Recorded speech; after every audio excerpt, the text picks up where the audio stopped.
이 시간 우리가 함께 살펴볼 주제는 하나님의 불가해성입니다. 하나님의 불가해성입니다. 불가해하다는 말은 말 그대로 헤아릴 수 없다는 뜻입니다. 신학을 하나님에 대한 이야기, 하나님에 대한 담화 혹은 하나님에 대한 기술이라고 하면서 하나님의 불가해성으로부터 신학을 시작해야 한다는 사실은 하나님을 아는 데 있어서 인간이 얼마나 전적으로 무능하며 또 하나님께 의존되어 있는가 하는 것을 시사합니다. 하지만 그렇다고 해서 하나님의 불가해성이 우리가 하나님에 대해 아무것도 알 수 없다는 것을 의미하는 것은 아닙니다.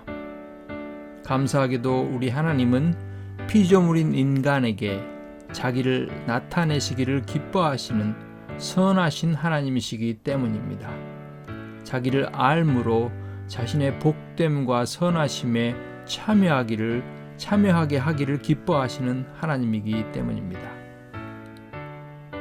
하나님은 자신과 교제하도록 인간을 자신의 형상을 따라 지으셨을 뿐 아니라 심지어 죄로 타락한 이후에도 하나님을 알만한 것을 그들에게 보이셨고 또 그 기쁘신 뜻을 따라 택한 자들에게 자기를 나타내시기를 기뻐하십니다. 로마서 1장 19절은 말합니다. 이는 하나님을 알만한 것이 그들 속에 보임이라. 하나님께서 이를 그들에게 보이셨느니라. 에베소서 1장 5절은 말합니다. 그 기쁘신 뜻대로 우리를 예정하사 예수 그리스도로 말미암아 자기의 아들들이 되게 하셨으니. 하나님의 불가해성이란 하나님은 무한한 분이기 때문에 어떤 피조물도 하나님의 본질과 속성을 총체적으로 혹은 충분히 이해하거나 기술할 수 없음을 말합니다.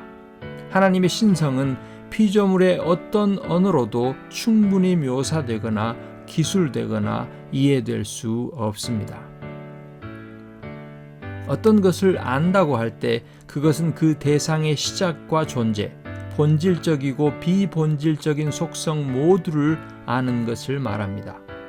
이런 의미에서 어떤 것을 안다는 것은 토마스 아퀴나스의 말처럼 그 대상을 완전히 아는 것을 의미합니다. 이런 의미에서 하나님은 인간에게 결코 알려질 수 없습니다. 우리 인간은 심지어 우리 자신을 포함한 다른 피조물에 대해서 아는 것조차 심각하게 제한되어 있고 또 불완전하게 압니다. 제한적이고 불완전하게 알 뿐 아니라 잘못 이해할 때는 또 얼마나 많습니까?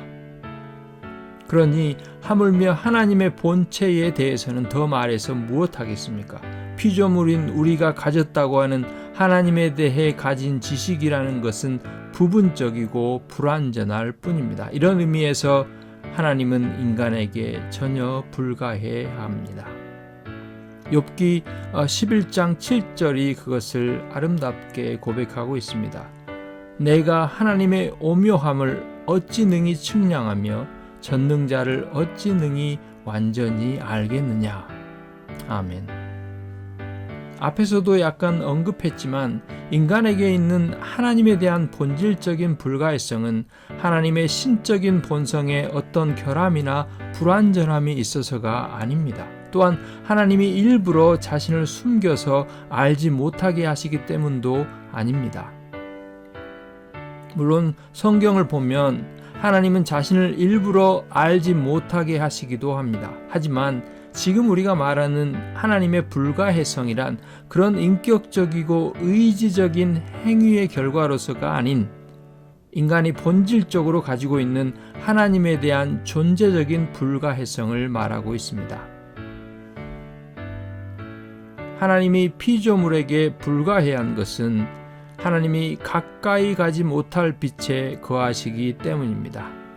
하나님의 도움이 없이는 사람의 눈으로는 도무지 볼 수 없는 이시기 때문입니다. 그래서 토마스 아퀴나스가 다시 말한 것처럼 인간이 자기 지성으로 신적인 본성을 알려고 하는 것은 마치 박쥐가 태양을 보려고 하는 것과 같습니다. 이는 형용모순으로 들릴 정도로 본성을 거스르는 일입니다. 여기에 죄와 부패의 문제까지 더해져서 인간이 신적인 본성을 이해하는 것은 이중으로 불가능하게 되었습니다. 여기서 이중적이라 함은 앞에서 말한 피조물로서의 본성적이고 존재적인 유한함과 더불은 죄로 인해 부패하고 왜곡되고 어두워진 인간의 본성을 말합니다. 유한할 뿐 아니라 그마저도 뒤틀리고 왜곡되고 어두워져 버린 죄의 본성으로는 신적인 본성을 조금도 헤아리지 못할 뿐 아니라 온갖 미신과 우상들로 그것들을 바꾸어 버릴 뿐입니다. 그래서 로마서 1장 25절은 이렇게 말합니다. 이는 그들이 하나님의 진리를 거짓 것으로 바꾸어 피조물을 조물주보다 더 경배하고 섬김이라. 주는 곧 영원히 찬송할 이시로다. 아멘. 하나님은 자신의 신적 본성을 완전히 아십니다. 당연한 말 같습니까? 그렇지 않습니다. 인간인 나는 인간의 본성을 제대로 알고 있습니까? 완전히 아는 것은 고사하고 어느 한 부분이라도 제대로 아는 부분이 있습니까? 그렇지 않습니다. 가장 지혜롭고 명철하다는 철학자들이 고대로부터 끝도 없이 탐구해온 질문이 무엇입니까? 나는 누구인가 하는 것 아닙니까? 사람은 또 무엇인가 하는 것 아닙니까? 소크라테스가 말했다고 하는 네 자신을 알라는 슬로건은 수천 년이 지난 지금까지도 유효합니다. 앞으로도 그럴 것입니다. 하지만 하나님은 인생과 달리 완전한 자신의 신성을 완전히 아시는 완전하신 분입니다. 이런 하나님께서 스스로 자기 자신을 알려주시고 나타내 주실 때만이 우리는 하나님을 알 수 있습니다. 이런 의미에서 인간은 하나님을 아는 데 있어서 전적으로 하나님께 의존되어 있습니다. 하나님의 형상을 따라 인격적인 존재로 지어진 우리 인간들 역시 아무리 어린 자녀라고 해도 어린 자녀가 그 입을 열어 자기 속에 있는 생각을, 마음을 말해주지 않으면 부모는 짐작만 할 뿐 제대로 알 길이 없습니다. 그리고 감사하게도 하나님은 피조물이 자신을 합당하게 알고 누리는 것을 기뻐하시는 분입니다. 다시 말해 하나님 자신을 피조물들이 합당하게 알고 누리는 것을 기뻐하시는 분이 바로 우리 하나님이시라는 것입니다. 그래서 하나님은 선하신 하나님입니다. 이런 하나님이시기에 하나님은 친히 행하시는 역사를 통해 인간 본성을 통해 자신을 계시하셨고 지금도 그렇게 하고 계십니다.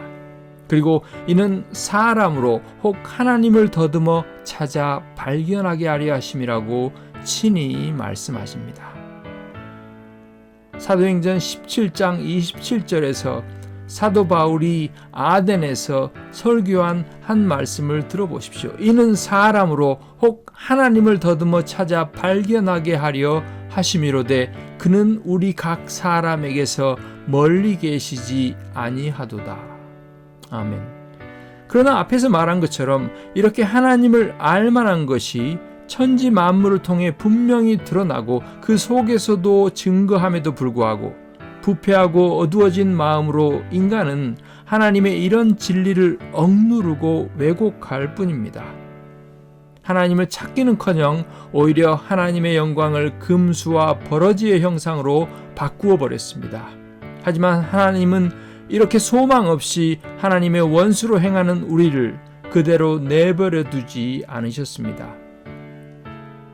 자연과 역사, 인간의 본성을 통해 자신을 나타내신 것은 물론 옛적부터 선지자들을 통해 여러 부분과 여러 모양으로 말씀하셨습니다. 그리고 최종적으로 이제 하나님의 영광의 광채와 그의 본체의 형상이신 독생자 예수 그리스도를 통해서 말씀하셨습니다. 하나님이 친히 오셔서 자기를 알리신 것입니다.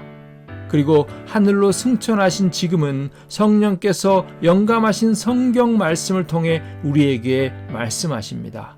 우리가 해야 할 일은 무엇입니까? 성경이 계시하는 대로 예수 그리스도를 통해 하나님을 창조주와 구속주로 아는 것입니다.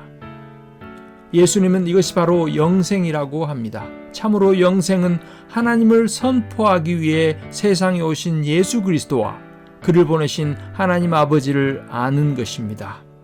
요한복음 17장 3절을 들어보십시오. 영생은 곧 유일하신 참 하나님과 그가 보내신 자 예수 그리스도를 아는 것이니이다. 아멘. 요한복음 1장 18절은 말합니다. 본래 하나님을 본 사람이 없으되 아버지 품 속에 있는 독생하신 하나님이 나타내셨느니라. 진실로 성경에 계시된 예수 그리스도는 우리가 하나님을 알고 또 그 하나님께로 나아가는 유일한 길이요 진리와 생명입니다. 요한복음 14장 6절입니다.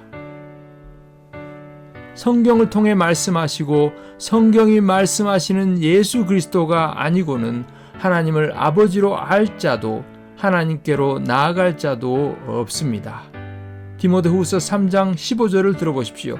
또 어려서부터 성경을 알았나니 성경은 능히 너로 하여금 그리스도 예수 안에 있는 믿음으로 말미암아 구원에 이르는 지혜가 있게 하느니라.